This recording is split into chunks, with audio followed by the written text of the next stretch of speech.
इंद्रदेव कामदेव के साथ उसी गुफा की ओर बढ़ रहे थे जहां महादेव समाधि में लीन थे, और संयोगवश वहां एकमात्र माता पार्वती ही महादेव की सेवा हेतु उपस्थित थी।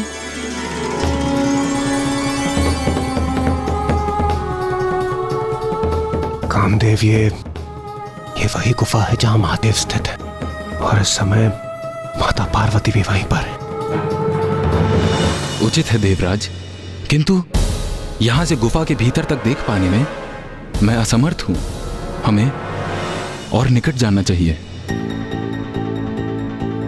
और निकट जाना होगा, किंतु मैं तो गुफा से सुरक्षित दूरी पर रहना चाहता था।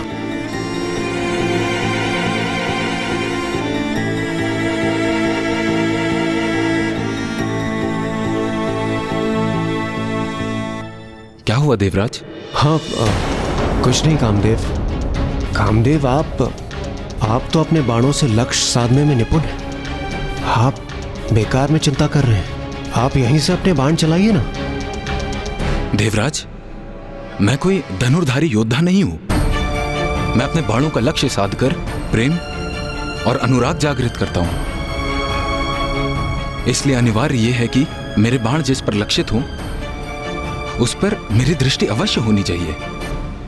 महादेव पर दृष्टि साधे बिना मैं अपना बाण नहीं चला सकता। चलिए, आइए देवराज। कामदेव, आप उचित कह रहे हैं, किंतु मेरा वहां जाने का क्या औचित्य है? इसलिए आप ही जाइए। मैं यहां स्थित रहकर सचेत रहूंगा और इस स्थान की रक्षा करूंगा। मैं मुझे महादेव के समक्ष भेजकर कदाचित देवराज स्वयं सुरक्षित रहना चाहते हैं।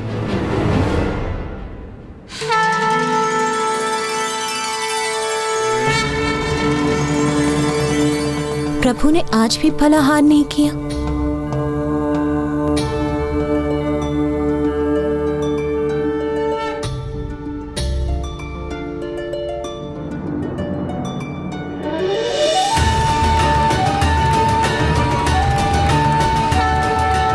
प्रभु, आज पुनः मुझे अपनी सेवा का सौभाग्य देकर मुझे कृतार्थ करने के लिए आपको कोटि कोटि धन्यवाद। किंतु अब मेरा अपने निवास लौटने का समय आ गया है। कल प्रातः मैं पुनः यहाँ उपस्थित होंगी।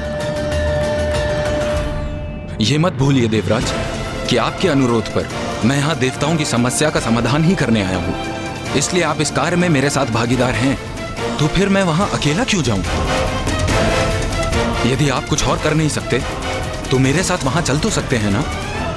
उचित है। फिर चलिए, और विलंब क्यों? बढ़िए आगे।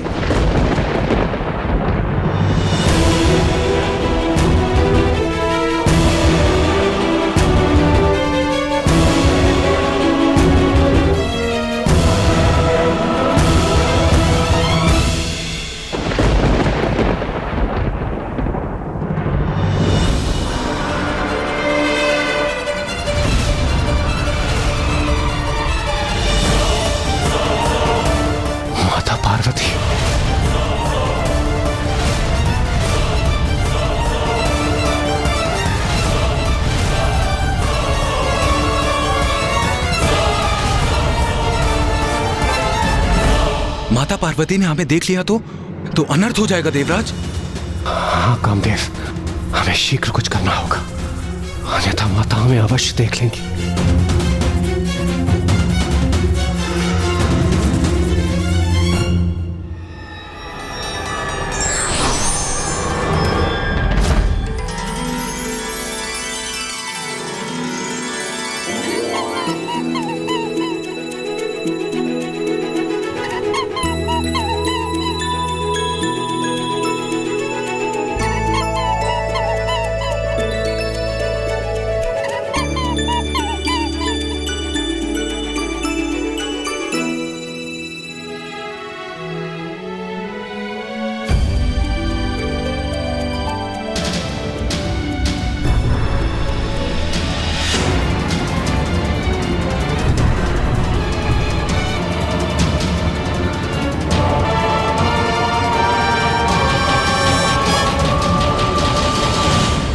किसी प्रकार हमारी रक्षा हो ही गई। तनिक अवकाश ही शेष था, अन्यथा माता की दृष्टि हम पर अवश्य पड़ जाती। अब सब उचित है। चलिए देवराज, अब हमें यहां से लौटना चाहिए।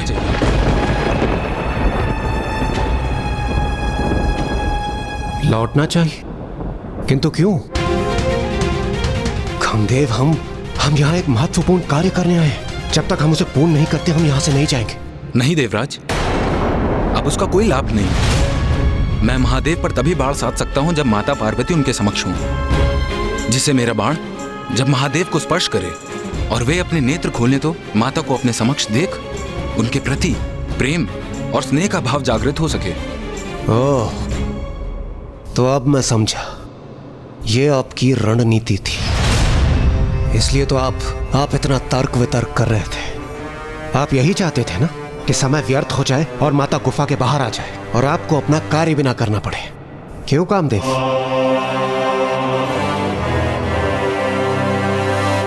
ये तो उचित युक्ति अपनाई कामदेव ने।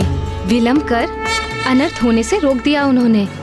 नहीं माता, कामदेव ने तो ऐसी कोई युक्ति नहीं की थी। जो कुछ हुआ वो तो स्वतः ही हो गया। ऐसी कोई योजना नहीं बनाई थी उन्होंने। ये तो नियति ही थी कि माता उसी समय गुफा से बाहर आ गई। किंतु जो होने वाला होता है वो होकर ही रहता है। नियति को तो कोई भी टाल नहीं सकता। अर्थात ब्राह्मण देवता। नाथ, देवी पार्वती एक और दिवस पूर्ण निष्ठा से महादेव की सेवा कर लौट गई हैं। प्रिय, हमें धीरज नहीं खोना चाहिए। जो भी होगा उचित होगा, दिव्य योजना के अनुसार ही होगा। देवी पार्वती तो कल पुनः लौटेंगी, इसलिए हमारा प्रतीक्षा करना ही उचित होगा। ब्रह्मदेव तो पुनः ध्यान में चले गए। यही उचित अवसर होगा उनकी दृष्टि से बचकर योजना को क्रियान्वित करने का। किंतु इंद्रदेव कहाँ हैं? वहां है इंद्रदेव, कामदेव के साथ।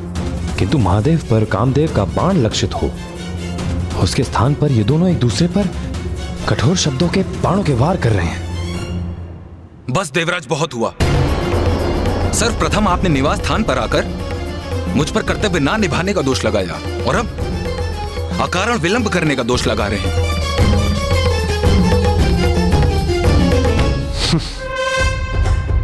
ये दोहरा मापदंड आप अपने पास ही रखिए कामदेव। वैसे आप उस समय भी मेरी योजना को लेकर उत्साहित नहीं थे और अब भी आप ही के कारण हमने एक उत्तम अवसर गंवा दिया।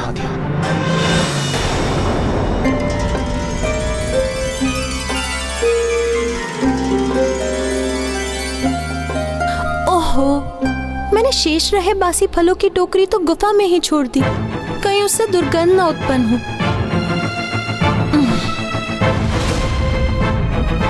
हाँ, मैं मानता हूं, मैंने ना अवश्य कहा था, किंतु उसके उपरांत मैंने आपकी योजना को स्वीकार भी तो किया और अब मैं आपके सामने यहां उपस्थित भी हूं। किंतु मैं आपके दोषारोपण को और नहीं सहूंगा।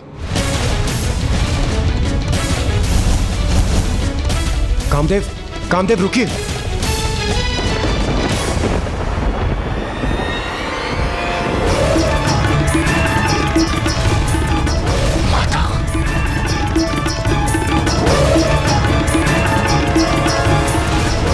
माता तो इसी ओर आ रही है।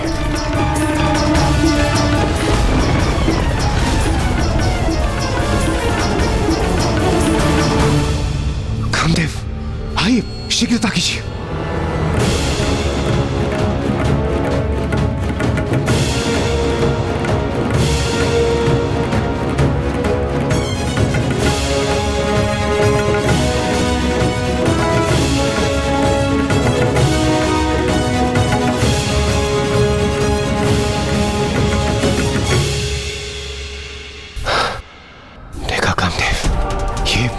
नियति नहीं तो और क्या है। माता चली गई थी और हमें प्रतीत हो रहा था कि हमने अवसर गंवा दिया, किंतु माता पुनः लौट आई है। कामदेव, आप व्यर्थ में ही भयभीत हो रहे हैं। देखिए, ये स्पष्ट है, जो मेरी योजना है वही नियति की भी योजना है, इसलिए आप आश्वस्त रहिए। हम जो कुछ भी कर रहे हैं सर्वथा वही उचित है। देखिए, माता भी गुफा में है, आप जाइए। देखिए, हमें नियति ने एक और अतिरिक्त अवसर दिया है, इसे गंवाना उचित नहीं होगा कामदेव।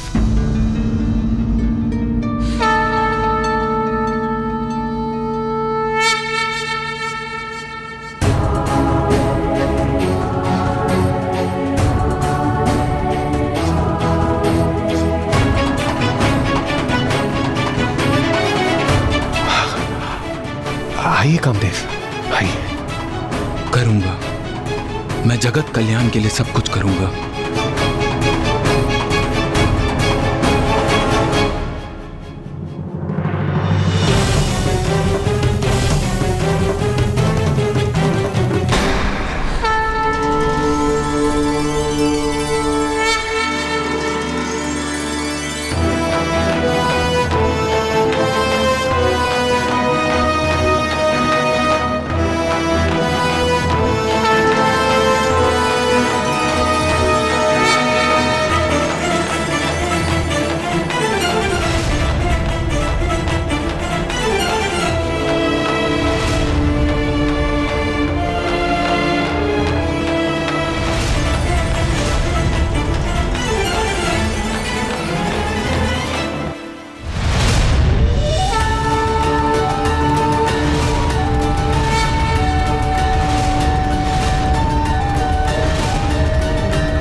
मुझे क्षमा करें महादेव, देवराज इंद्र का आदेश है, इसलिए मैं ऐसा करने पे विवश हूं।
नाथ, मेरे पिता के यहाँ यज्ञ का आयोजन है, हमें वहाँ जाना चाहिए।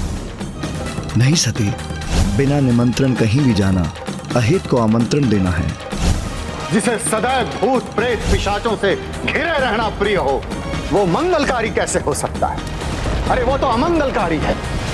अरे उसे इस महायज्ञ में तो क्या, मैं किसी यज्ञ में आमंत्रित नहीं करूंगा। हे योगाग्नि, प्रकट हुई, और अपने में समा के भस्म कर दीजिए मुझे।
अनर्थ, घोर अनर्थ किया है कामदेव ने।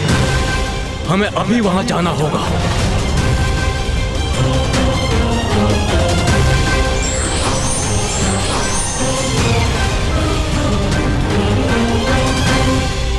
स्वामी, मुझे ऐसा प्रतीत हो रहा है कि सर्वनाश होने वाला है।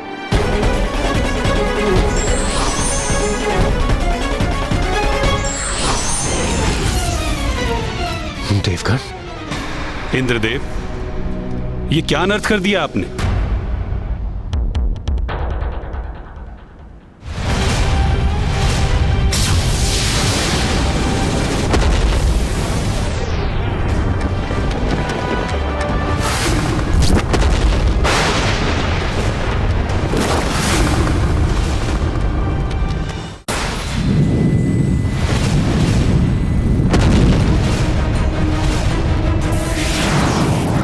क्षमा करें महादेव, मैं विवश था।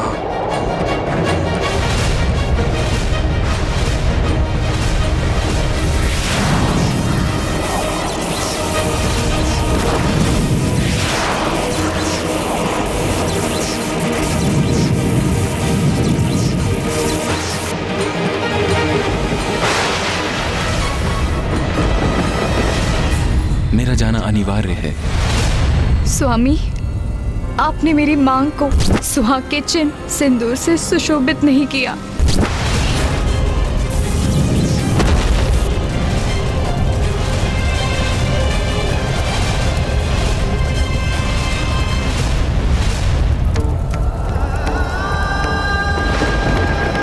महादेव की क्रोधाग्नि ने कामदेव को भस्म कर दिया।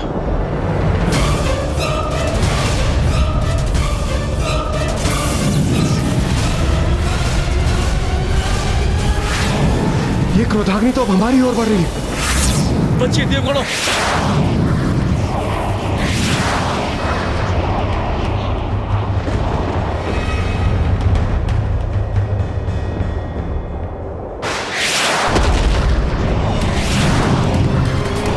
बहुत बड़ा अनर्थ कर दिया इंद्रदेव आपने। समाधि में स्थित महादेव पर काम इच्छा जागृत करने वाले कामदेव के बाण ने काम भावना के स्थान पर महादेव के भयंकर क्रोध को जागृत कर दिया है।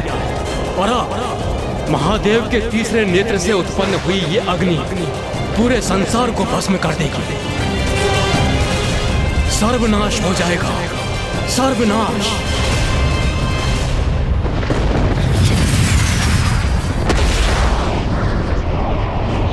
ये कैसा अनर्थ हो गया है? अब कोई भी शेष नहीं रहेगा क्या?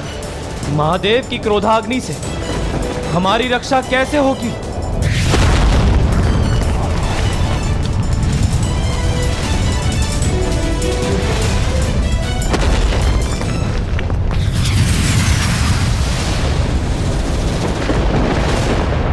संपूर्ण ब्रह्मांड महादेव की क्रोधाग्नि से प्रभावित है।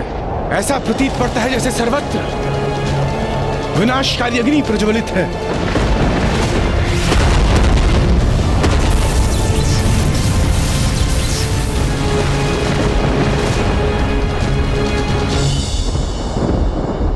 मुझसे बहुत बड़ी भूल हो गई। नारायण, कृपा कर कुछ कीजिए, अन्यथा इस सृष्टि का विनाश हो जाएगा, कुछ भी नहीं बचेगा।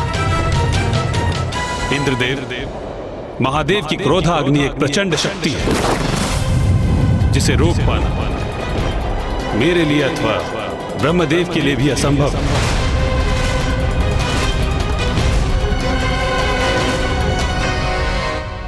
स्वयं ब्रह्मदेव और नारायण महादेव की क्रोधाग्नि को रोकने में अक्षम थे। हाँ महाराज, क्योंकि देवादिदेव महादेव तो संसार की समस्त ऊर्जा के स्रोत है। सृष्टि में जिसका भी अस्तित्व है सभी को उन्हीं से ऊर्जा प्राप्त होती है, और जब वो ऊर्जा विस्फोटक रूप लेकर प्रवाहित होती है तो फिर समस्त संसार में उस क्रोधाग्नि को नियंत्रित करने की शक्ति नहीं है, और उसे थामना तो कदाचित संभव ही नहीं है। तो फिर महादेव की क्रोधाग्नि से नष्ट होते सृष्टि की रक्षा का क्या उपाय था?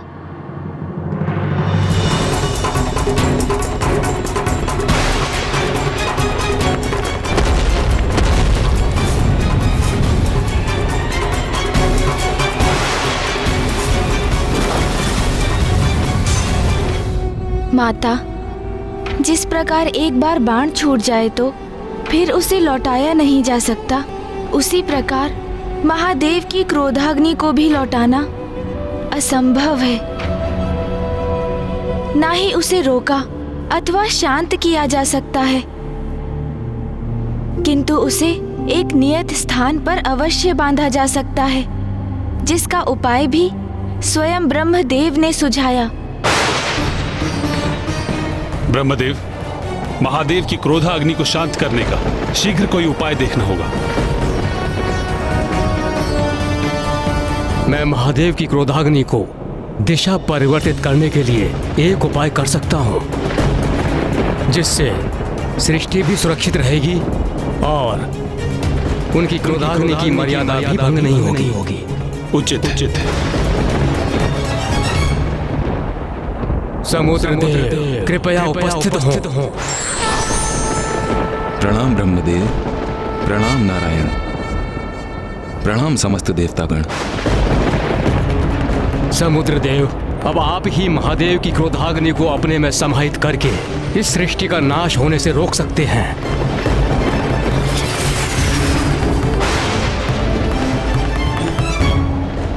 ब्रह्मदेव, आपका आदेश है तो मैं इस क्रोधाग्नि को अपने जल में अवश्य समाहित कर लूंगा, किंतु उसके प्रभाव को शांत करने की क्षमता मेरे जल में नहीं है।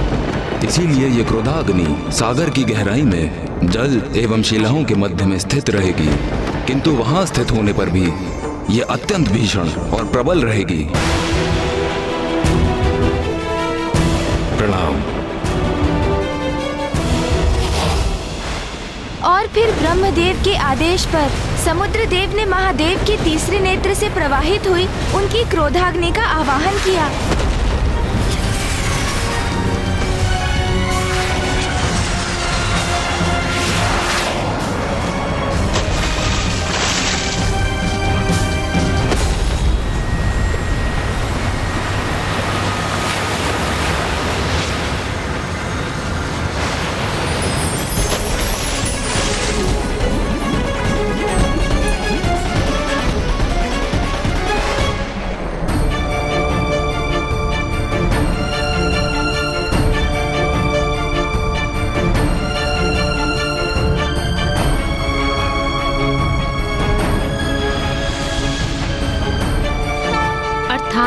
ब्रह्मदेव की युक्ति से और समुद्रदेव द्वारा अपने दायित्व के निर्वाहन से सृष्टि की रक्षा हो गई, और उधर गुफा के भीतर माता और महादेव की दृष्टि एक दूसरे के ऊपर जा चुकी थी, अर्थात अब सब कुशल होने वाला था।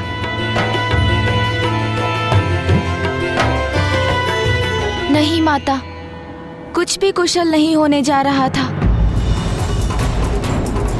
क्योंकि समुद्रदेव ने महादेव की क्रोधाग्नि को एक वडवानल रूप में स्थित कर उसे अपने जल में समाहित अवश्य किया था, किंतु अग्नि उसकी प्रचंडता तो अभी भी शेष थी, और उसी की भांति महादेव का क्रोध भी कहाँ शांत हुआ था।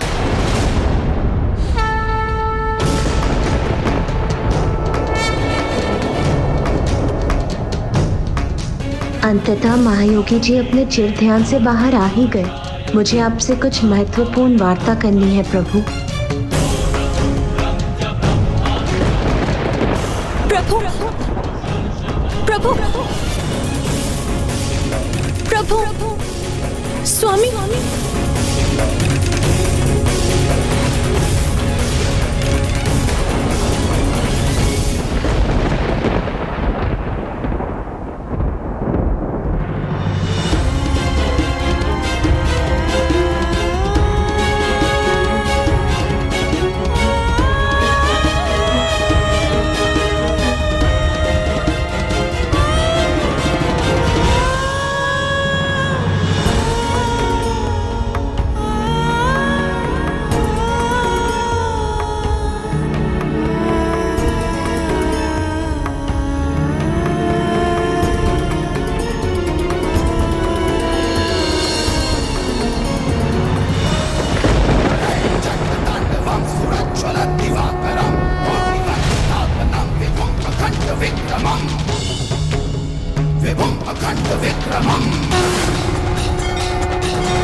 महादेव चले क्यों गए?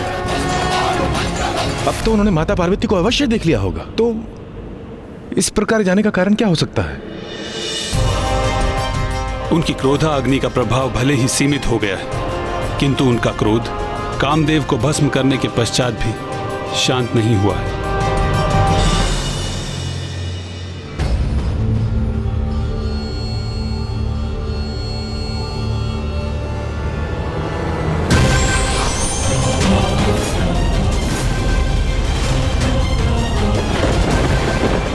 प्रणाम ब्रह्मदेव। प्रणाम पिताश्री। मैं स्वयं को रोक ही नहीं सकी, स्वामी का कुशल क्षेम ज्ञात करने के लिए यहाँ आ गई। कहाँ है वो?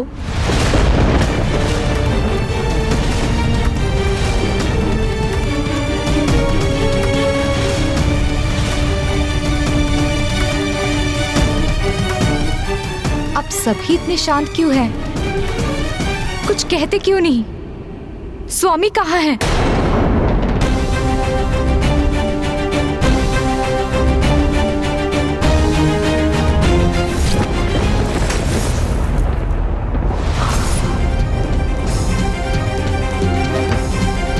रुक जाओ पुत्री।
पत्नी की अंतर्दृष्टि उसे उचित संकेत ही देती है। उसे संकट का पूर्वाभास हो ही जाता है। इसलिए देवी रति का कामदेव को रोकना उचित था। हाँ माता, एक पत्नी, एक माँ और एक स्त्री की अंतर्दृष्टि तो सदा उचित होती है, किंतु अब तो बहुत देर हो चुकी थी। एक ओर तो कामदेव ने महादेव और माता पार्वती को एक साथ लाने के प्रयास में स्वयं के प्राण गंवा दिए थे, तो वहीं दूसरी ओर महादेव माता पार्वती को देखकर भी उन्हें अनदेखा कर वहां से चले गए। और गुफा के मुख में देवी रति एक भिन्न सत्य को लेकर शोकाकुल थी। माता के विपरीत उनका संपूर्ण जीवन बिखर चुका था। स्वामी! स्वामी! स्वामी! स्वामी! स्वामी! पुत्री रति, पुत्री? स्वामी, मैंने कहा था आपसे कि मुझे अपशकुन का आभास हो रहा है, परंतु आपने मेरी एक नहीं सुनी। किंतु मुझे आपको यहाँ आने ही नहीं देना चाहिए था। अब मैं क्या करूं स्वामी, अब मैं क्या करूं? कैसे लौटाऊं मैं आपको स्वामी? यदि मैं समय चक्र लौटा सकती तो अवश्य लौटा देती। हम प्रसन्न थे, आनंदित थे, हर्षित थे, प्रेम की लय में बंधे थे। और आप मेरा श्रृंगार कर रहे थे।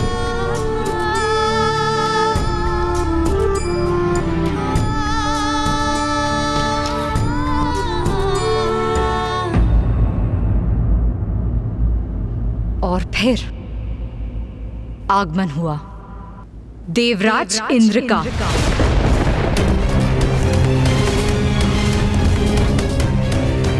देवराज इंद्र वहां पहुंचे।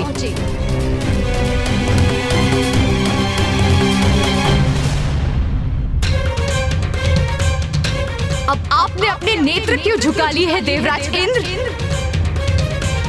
जब आप मेरे पति के पास गुहार लगाने आए थे तब आपके नेत्र नहीं झुके। जब आप मेरे पति के साथ मित्रता की दुहाई दे रहे थे तब भी आपके नेत्र नहीं झुके। जब आपने जगत कल्याण और देवताओं के रक्षा का कारण बताकर मेरे स्वामी को विवश किया था तब भी आपके नेत्र नहीं झुके। तो अब क्यों, किस बात की लज्जा आ रही है आपको? अब आपके नेत्र क्यों झुके हैं? मैं नहीं चाहती थी कि स्वामी यहाँ आए। मैंने बहुत प्रयत्न किया था उन्हें रोकने का, किंतु आपके पास तो सहस्त्रों कारण थे उन्हें मनाने के। क्या कहा था आपने मुझसे कि उन्हें कुछ नहीं होने देंगे, उन्हें सुरक्षित रखेंगे। मेरा विश्वास कीजिए, कामदेव को कोई हानि नहीं होगी। वचन दिया था ना आपने इंद्रदेव, तो क्या हुआ उस वचन का? यहाँ सब देवता सुरक्षित हैं, लेकिन मेरे स्वामी भस्म हो गए। ऐसी सुरक्षा की थी आपने उनकी। आप मेरे पति की मृत्यु का कारण है इंद्रदेव। आप तो देवराज है ना, तो मैं इस बात की साक्षी हूँ कि देवराज के वचन का कोई अर्थ नहीं। आप मेरे निवास पर आए, मेरे समक्ष खड़े रहे, मुझे वचन दिया, मुझे आश्वस्त किया और मेरे पति को मेरे सामने लेकर गए। इसीलिए आप ही मेरे और मेरे पति के दोषी हैं। कुछ नहीं सुनना है मुझे। आप अपना वचन निभाए, जीवित कीजिए मेरे पति को। देवी रति, जो आप समझ रही हैं वास्तव में वैसा नहीं। अब आपके मुख से मैं और कुछ सुनना नहीं चाहती। आपने वचन दिया था ना मुझे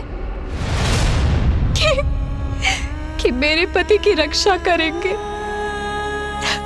रक्षा करेंगे। दिया था तो नहीं दिया था देवराज?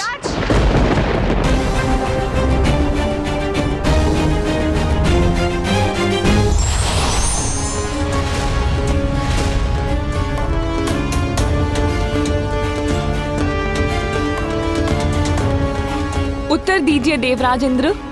मेरी पुत्री आपसे प्रश्न पूछ रही है, उसका उत्तर दीजिए। हाँ, देखिए देखिए क्या हो गया मेरे पति को।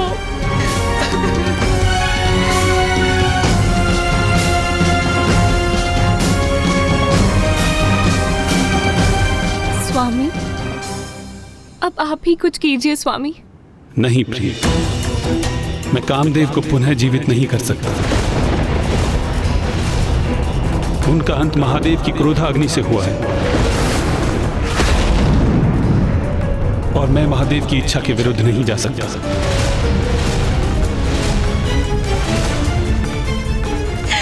ये कैसा न्याय है पिताश्री? इंद्रदेव ने मुझे आश्वस्त कर ये कहा था। देवी रति, आप नारायण की पुत्री हैं। आपको कदापि चिंता नहीं करनी चाहिए। ये क्या कर दिया देवराज इंद्र आपने? इतनी भयंकर योजना बनाने के पूर्व आपने एक बार मुझसे या ब्रह्मदेव से पूछना उचित नहीं समझा। आप सभी देवताओं के मुख पर ग्लानि का भाव देखकर मुझे आभास हो रहा है कि इंद्रदेव की योजना में आप सभी सम्मिलित भी थे और उन्हें आपका समर्थन भी प्राप्त था।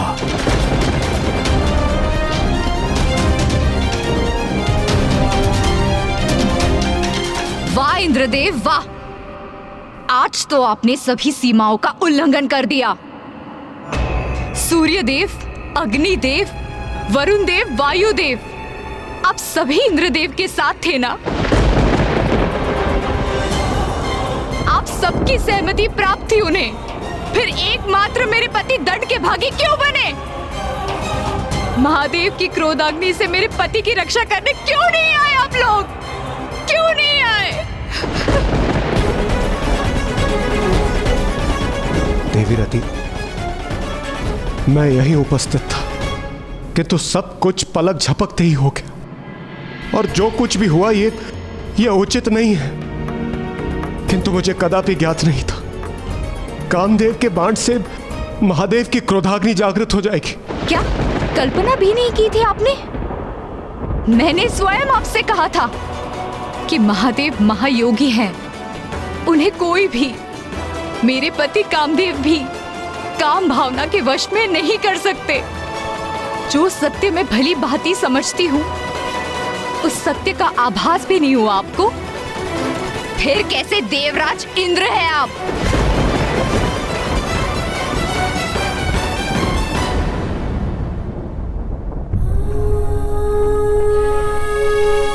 जिनके कण कण में प्रेम का वास था, संसार में प्रेम की रासलीला जागृत किया करते थे।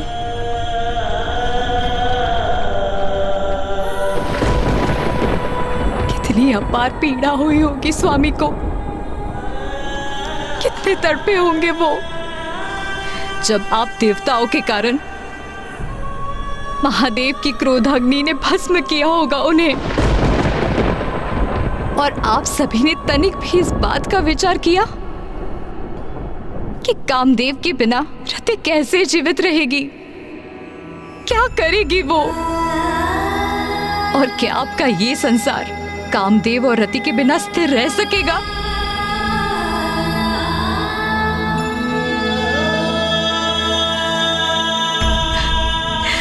क्या हमारे बिना संसार में नवीन प्राणियों का जन्म हो सकेगा?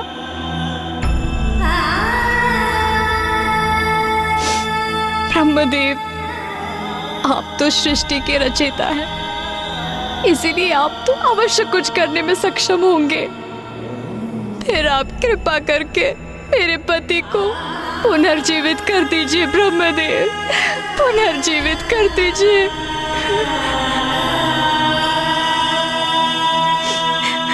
पिताश्री, आप तो पिता है ना मेरे, आपका जामाता मृत अवस्था में है, फिर आप क्यों नहीं जीवित कर रहे उन्हें? क्या आपको आपकी पुत्री का वैधव्य विचलित नहीं कर रहा?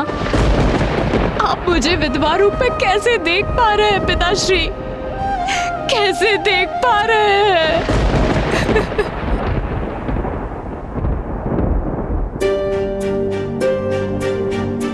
नाथ, हमारी पुत्री बहुत कष्ट में है। उसका कष्ट दूर करने का कोई उपाय कीजिए। नहीं प्रिय, इसमें मैं सर्वथा असमर्थ हूं।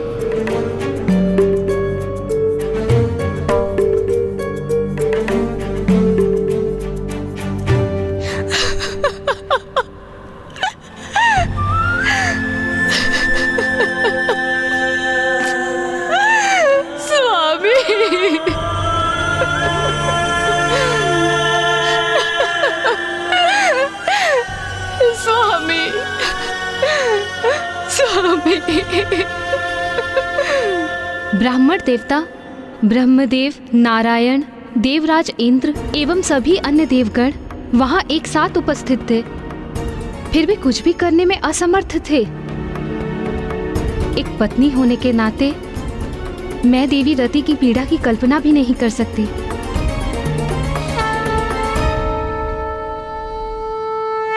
तो क्या अब कुछ भी नहीं हो सकता था? किंतु कामदेव से रहित संसार में तो असंतुलन स्थापित होता ना। जब सर्वत्र निराशा का अंधकार छाया हो, तभी तो भगवान में विश्वास की परीक्षा होती है। और वहां छाए उस अंधकार में भी आशा की एक किरण थी। ब्रह्मदेव और नारायण को ये भली भांति ज्ञात था कि यदि उस स्थिति को सुधारने हेतु कोई कुछ कर सकता था तो वो एकमात्र माता आदि शक्ति ही थी।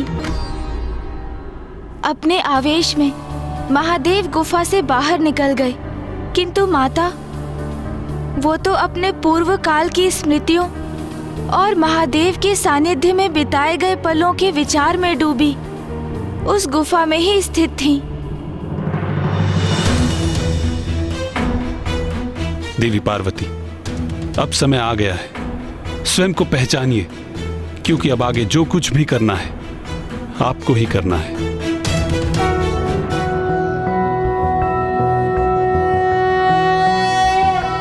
मध्य सुधाब्धि मणिमंडप रत्न वेद्यां सिंहासनोपरि गतां परिपीतवर्णां पीतांबरां। मैं तुम्हारी पुत्री बनकर तुम्हारी मनोकामना अवश्य पूर्ण करूंगी।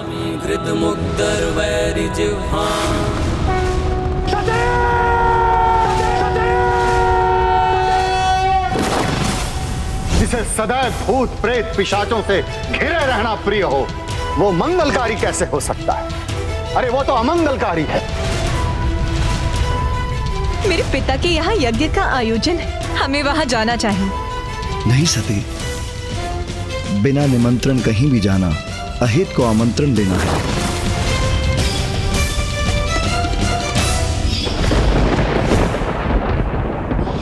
मैं जो तीनों लोकों को नियंत्रित करती हूँ, मैं जिनसे त्रिदेवियों अर्थात देवी लक्ष्मी, सरस्वती और पार्वती की उत्पत्ति हुई है, एकमात्र मैं ही महादेव की पत्नी बनने के योग्य हूँ। मैं आदि शक्ति शैलपुत्री पार्वती के स्वरूप में पुनः जन्म लूंगी।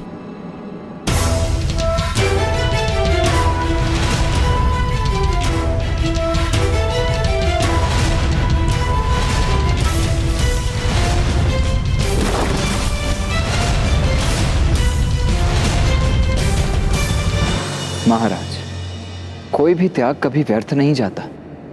सबसे बड़ी परीक्षा में भी माता और महादेव की कोई ना कोई लीला छिपी ही होती है। और ये अंत कहाँ था? ये तो मात्र एक आरंभ था, क्योंकि अब माता पार्वती को अपने वास्तविक परिचय का आभास हो गया था। उन्हें ज्ञात हो गया था कि वो ही माता आदि शक्ति है, जो समस्त देवताओं को पूर्व से ही ज्ञात था। उस सत्य से अब माता पार्वती का भी परिचय हो ही गया था। किंतु देवता ही नहीं, अट्टासुर के सूचित करने पर तारकासुर अब इस सत्य को लेकर सचेत हो गया था और अब वो किसी प्रकार की असावधानी नहीं करने वाला था।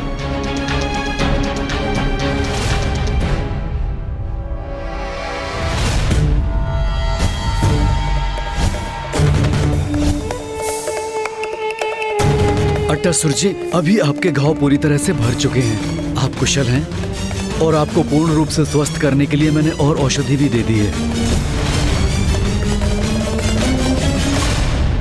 एक सुझाव है आपके लिए, आप कुछ समय और विश्राम कर लीजिए।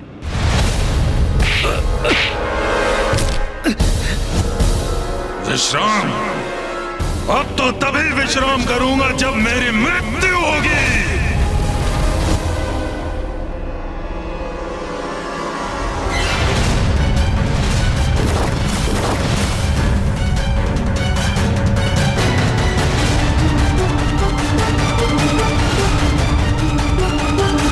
देवी आदिशक्ति, आज से 16 वर्ष पूर्व आपके कारण अंत हुआ था मेरा, किंतु अब एक नवीन जीवन की प्राप्ति हुई है मुझे।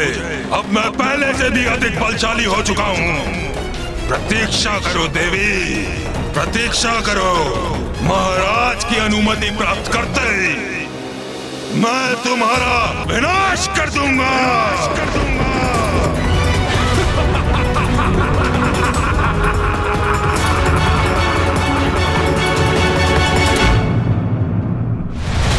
महाराज, अब मैं सर्वथा कुशल हूं और मेरी शक्तियां भी लौट आई हैं। आप मुझे जाने की अनुमति दें ताकि हम उन देवी शक्तियों को उचित शिक्षा का पाठ पढ़ा सकें। 16 वर्ष पूर्व भी तुमने यही कहा था टसर? जी महाराज, किंतु इस बार मैं अपनी शक्ति का उच्च प्रमाण दूंगा। इस बार मैं आपको कदापि निराश नहीं करूंगा महाराज। उचित है।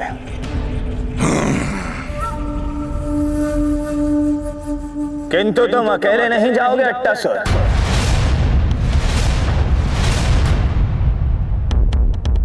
सैनिकों,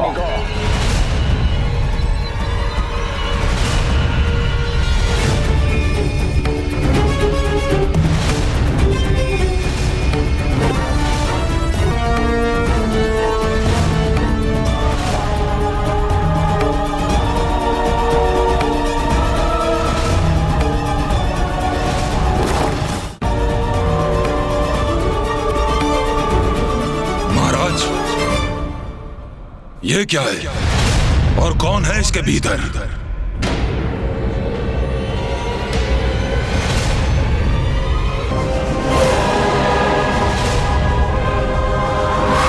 खोलो इसे।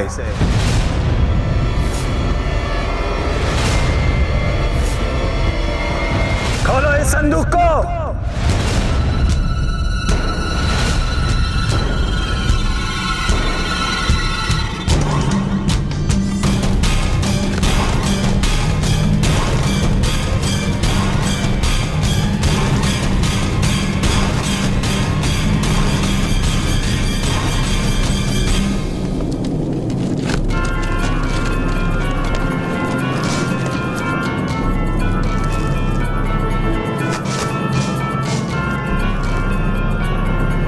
ये क्या महाराज, ये संदूक तो रिक्त है।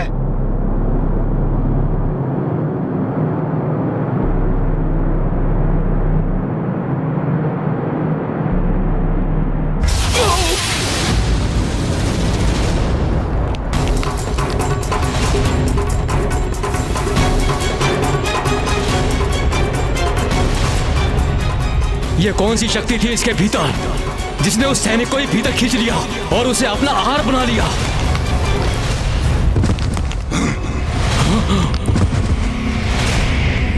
ये तो कोई भयंकर आसुरी शक्ति प्रतीत होती है। कारिका! कारिका!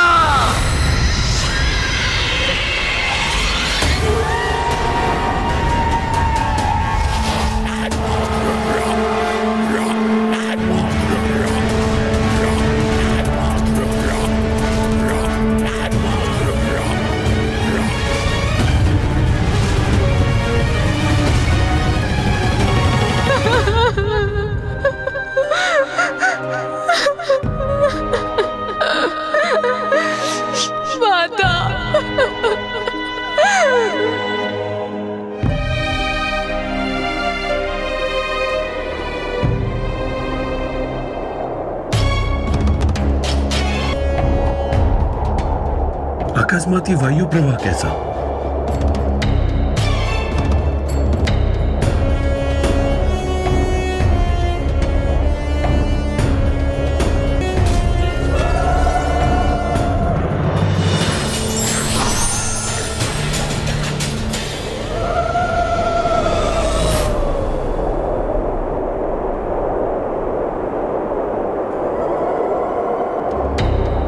अब वो समय आ गया है जिसकी हमें कब से प्रतीक्षा थी।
ये तो कोई भयंकर आसुरी शक्ति प्रतीत होती है।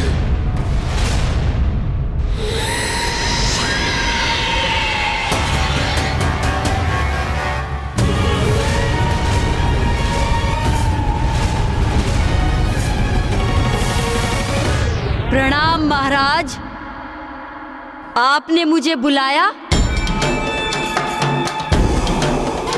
कहिए, क्या आदेश है मेरे लिए? एक अत्यंत महत्वपूर्ण कार्य तुम्हें सौंप रहा हूं मैं कारिका। जाओ, अट्टासुर के साथ जाओ, ढूंढो उस आदि देवी शक्ति को, और यदि अट्टासुर उस देवी का अंत करने में असमर्थ रहा तो तुम इस कार्य को पूर्ण करो।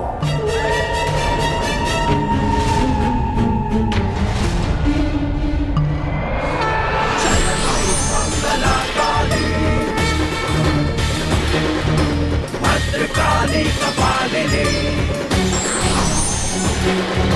शेष मुक्त बलशाली, खप्पर वाली कपाली, त्रिनेत्र महाकाली, त्रिनेत्र महाकाली।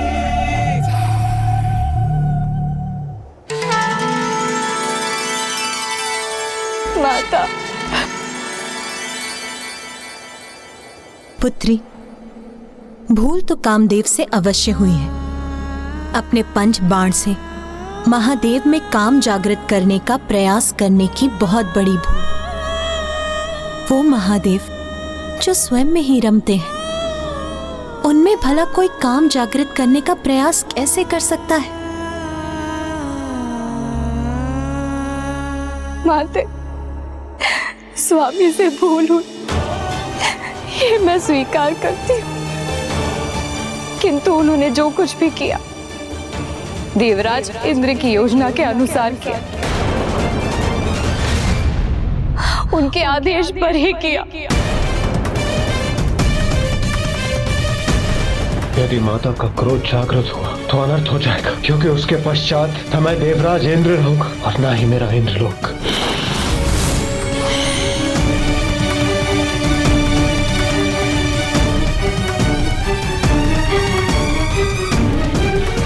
माता, मैंने अपने पति को खो दिया और सृष्टि ने कामदेव को। अब संसार का क्या होगा माता? कामदेव के बिना प्रजनन रुक जाएगा, सृष्टि में नवीन जीवन का संचार होना थम जाएगा, अनर्थ हो जाएगा माता, अनर्थ हो जाएगा।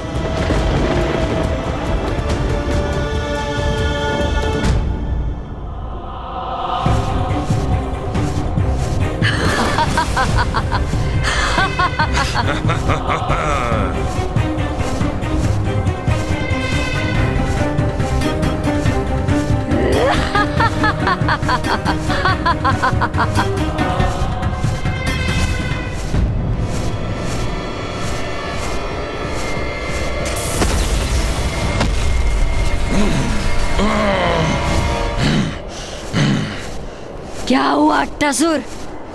हम यहाँ क्यों रुके हैं? राजभवन के निकट क्यों नहीं? कहीं यहाँ पुनः आकर मैंने मूर्खता तो नहीं की? कदाचित मुझे उस चिकित्सक के सुझाव पर कुछ और समय विश्राम कर लेना चाहिए था। इस कारिका को यहाँ का मार्ग बताकर मैं स्वयं को सुरक्षित ही रखता तो उचित होता। तुम्हारी श्रवण शक्ति शिथिल है क्या? हुआ क्या है तुम्हें? चलो, यदि तुम नहीं जाओगे तो मैं स्वयं ही चली जाऊंगी। इस देवी आदि शक्ति का अंत मैं अकेले ही कर सकती हूँ। अच्छा, इतना ही विश्वास है स्वयं पर, तो जाओ ना। कौन रोक रहा है तुम्हें? मैं भी तो देखूं कि क्या कर सकती हो तुम। तो तुम मेरी प्रतीक्षा करो और देखो मैं क्या कर सकती हूँ। मुझे इससे उचित दूरी पर रहना होगा जिससे इसका अंत होते देख सकूं।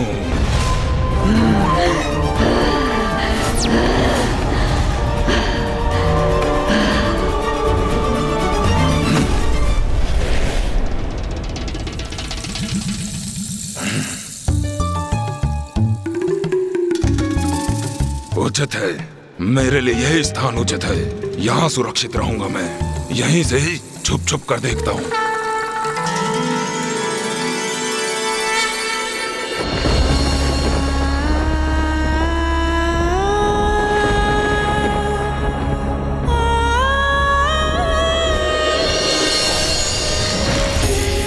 सरस्वतीं व्यासं ततो जयं उदीरये।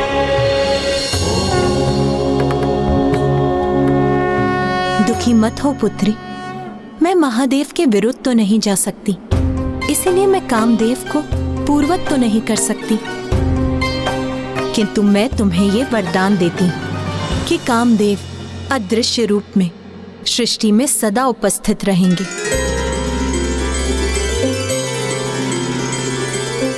और उनकी पत्नी होने के नाते एकमात्र तुम ही उन्हें देख सकोगी।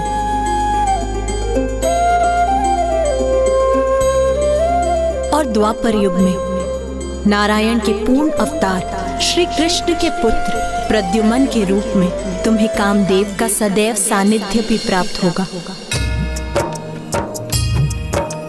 या देवी सर्वभूतेषु शक्तिरूपेण संस्थिता, नमस्तस्यै नमस्तस्यै नमस्तस्यै नमो नमः।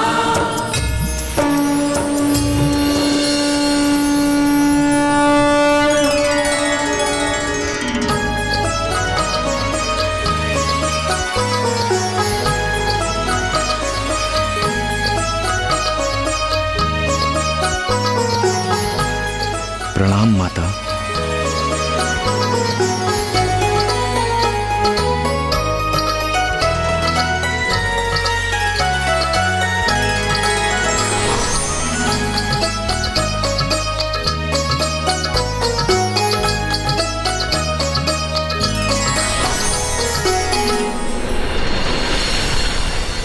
स्वामी, मैं आपको देख सकती हूँ स्वामी। माता ने आपको नया जीवन प्रदान कर दिया स्वामी। धन्यवाद माता,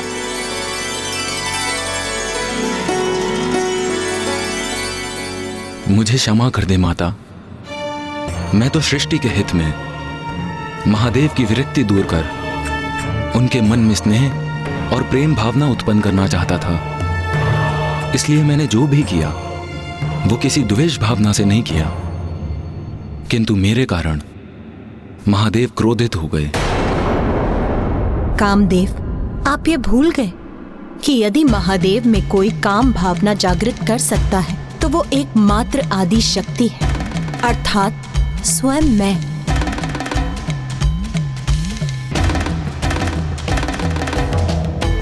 देवी रति,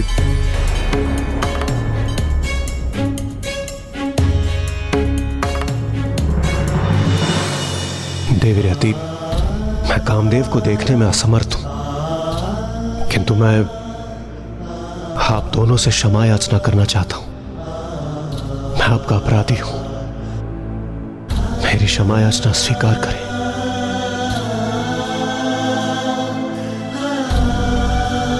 इंद्रदेव, माता आदिशक्ति के आशीर्वाद से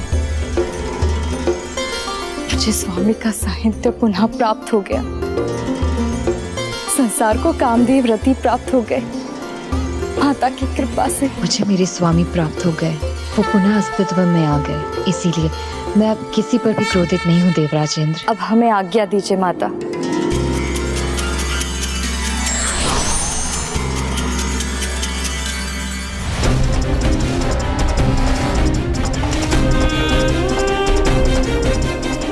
अंत करूंगी मैं देवी आदिशक्ति का। वो देवी तो वहां उपस्थित प्रतीत हो रही है। अच्छा ही हुआ, अब मुझे इसका अंत करने के लिए राजभवन में जाने की कोई आवश्यकता नहीं। मेरे हाथों इसकी मृत्यु ही से यहाँ खींच लाई है।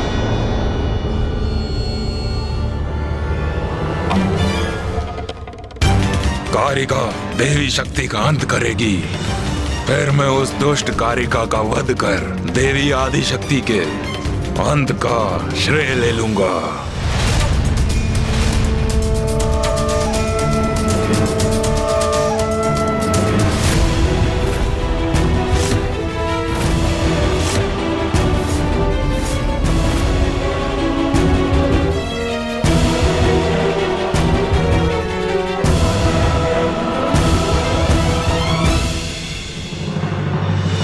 ये तो कोई असुरी स्त्री है जो आकाश में हमारे ऊपर मंडराकर ये छाया प्रकट कर रही है।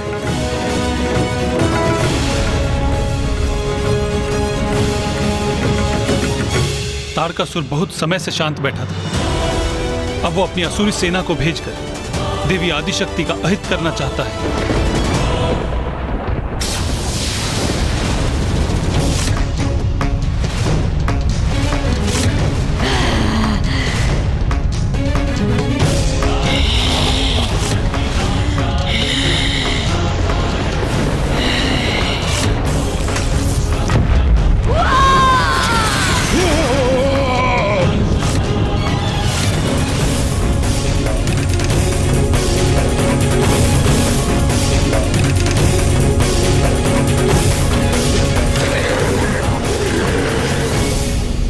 ब्रह्मदेव, नारायण, ये क्या घटित हुआ?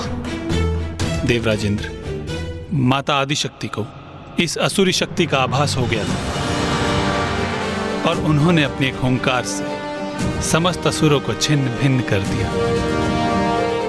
एकमात्र आदि शक्ति ही ऐसा करने में सक्षम है।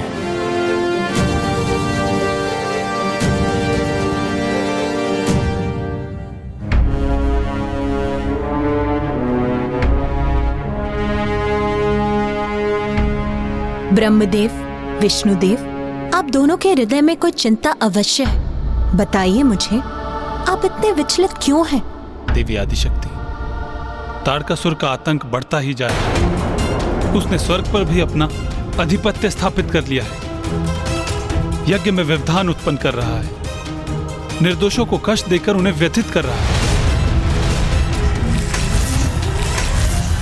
तारकासुर का अंत आपके और महादेव के पुत्र के द्वारा ही संभव है। अब एकमात्र आप ही जो महादेव में काम भावना उत्पन्न कर उन्हें विरक्ति के भाव से बाहर ला सके। इसलिए ताड़कासुर के अंत के लिए, सृष्टि के हित के लिए आपका और महादेव का विवाह अनिवार्य है।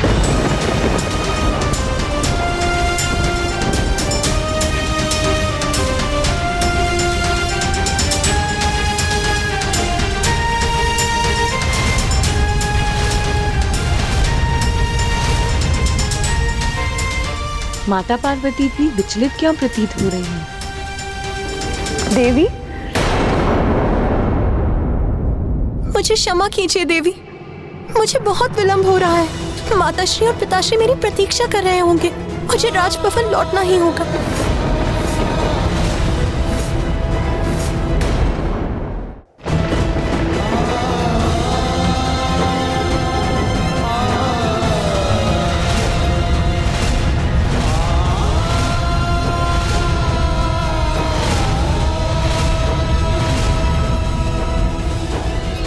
मैं कुछ समझा नहीं।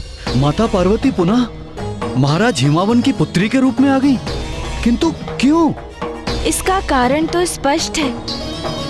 एक नारी की गरिमा, उसके संस्कार और सम्मान। अपने पिता महाराज हिमावन की आज्ञा के बिना विवाह तो दूर, माँ कुछ भी नहीं करने वाली थी। माता आपने सर्वथा उचित कहा। माता पार्वती ने महाराज हिमावन की कन्या के रूप में जन्म लिया था, इसीलिए अब महादेव से उनका विवाह तो तभी संभव था जब स्वयं महादेव उनके पिता के पास उनके साथ अपने विवाह का प्रस्ताव लेकर पहुंचते। अर्थात जब तक महाराज हिमावन माता पार्वती का कन्यादान कर उन्हें महादेव को सौंप नहीं देते, वो महादेव को कैसे स्वीकार कर सकती थी? इसीलिए माता को स्वयं का वास्तविक परिचय ज्ञात होने के बाद भी महाराज हिमावन के राजभवन लौट गईं। इधर देवता पुनः चिंतित थे, क्योंकि इतनी बड़ी सफलता प्राप्त करने के उपरांत भी वो पुनः निरुपाय हो गए थे, और उधर तारकासुर को भी असफलता ही हाथ लगी। विश्वास है मुझे, इस बार कोई चूक संभव नहीं। अट्टासुर को ज्ञात है कि देवी आदि शक्ति कहाँ स्थित है, और उससे प्रतिशोध लेने के लिए तत्पर है वो। और उसके साथ मैंने उस असुरी कारिका को भी भेजा है। अब किसी भी क्षण उनमें से कोई उस आदि देवी शक्ति के अंत की शुभ सूचना लेकर अवश्य ही आता होगा। अवश्य।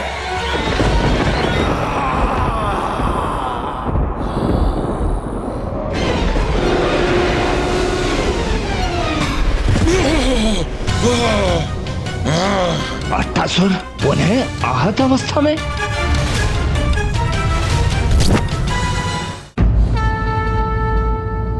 ब्रह्मदेव, नारायण, अब तक तो महादेव और माता पार्वती का एक दूसरे को ना देखना ही हमारे लिए सबसे बड़ी चिंता का विषय था।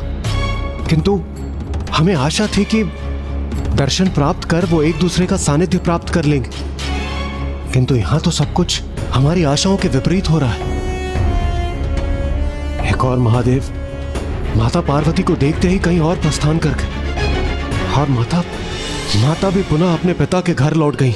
देवराज, मुझे ज्ञात है आप सभी महादेव और देवी पार्वती की विवाह की प्रतीक्षा बड़ी अधीरता से कर रहे हैं, किंतु आप ये क्यों भूल रहे हैं कि विवाह संबंध स्थापित होना इतना सरल नहीं। विवाह होना इतना सरल नहीं अर्थात?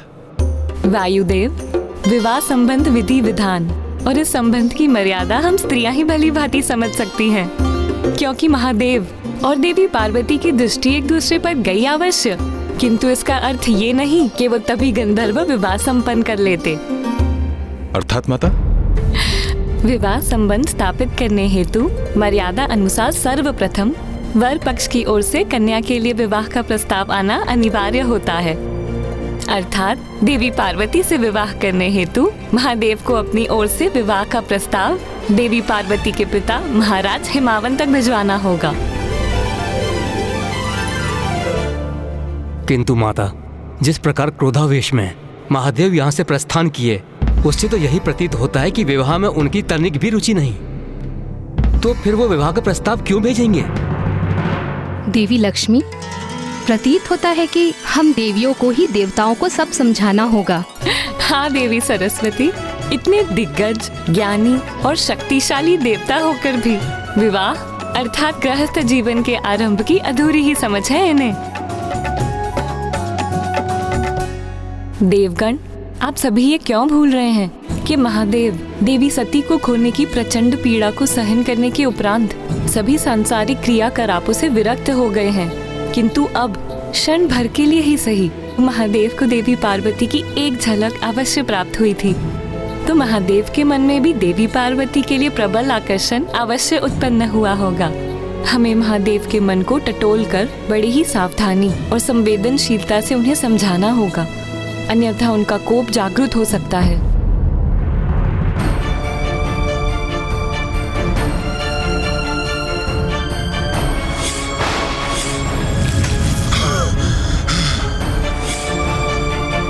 माता लक्ष्मी, माता सरस्वती, महादेव से विवाह के विषय में चर्चा करने और उसका प्रस्ताव रखने का साहस किसमें है? क्यों देवराज, इसकी चिंता आप क्यों करते हैं? इसके लिए नारायण है ना। मैं? परंतु मुझे ये सौभाग्य क्यों प्राप्त हो? इसलिए स्वामी, क्योंकि आप कन्या के भ्राता जो हैं।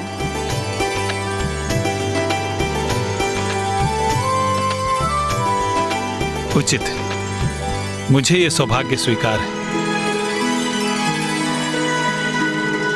नाथ, आप तो महादेव के समक्ष जाने के लिए आतुर हो गए, किंतु इसका विचार किया है कि आप उन्हें कहेंगे क्या?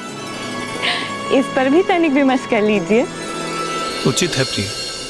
महादेव की ओर से महाराज हिमावन के पास देवी आदिशक्ति के विवाह का प्रस्ताव बाद में जाएगा। उसके पूर्व मैं देवी आदिशक्ति के विवाह का ऐसा प्रस्ताव महादेव के पास लेके जाऊंगा जिसे वो अस्वीकार नहीं कर पाएंगे। तो क्या नारायण महादेव के पास ये विवाह प्रस्ताव लेकर पहुंचे? हाँ माँ, और नारायण तो नारायण, और अब तो वो अपनी बहन के विवाह का प्रस्ताव लेकर महादेव के निकट पहुंचे थे। तो महादेव ने श्री हरि नारायण का प्रस्ताव स्वीकार कर लिया? महादेव, मेरी बहन पार्वती, हम उसके विवाह का प्रस्ताव लेके आपके पास आए। नहीं, ये मुझे स्वीकार नहीं, ये मुझे स्वीकार नहीं, ये मुझे स्वीकार नहीं। किंतु महादेव ने प्रस्ताव को अस्वीकार क्यों कर दिया? माता को स्वयं के ब्रह्मचारिणी रूप के सत्य को भी अभी सिद्ध करना शेष था।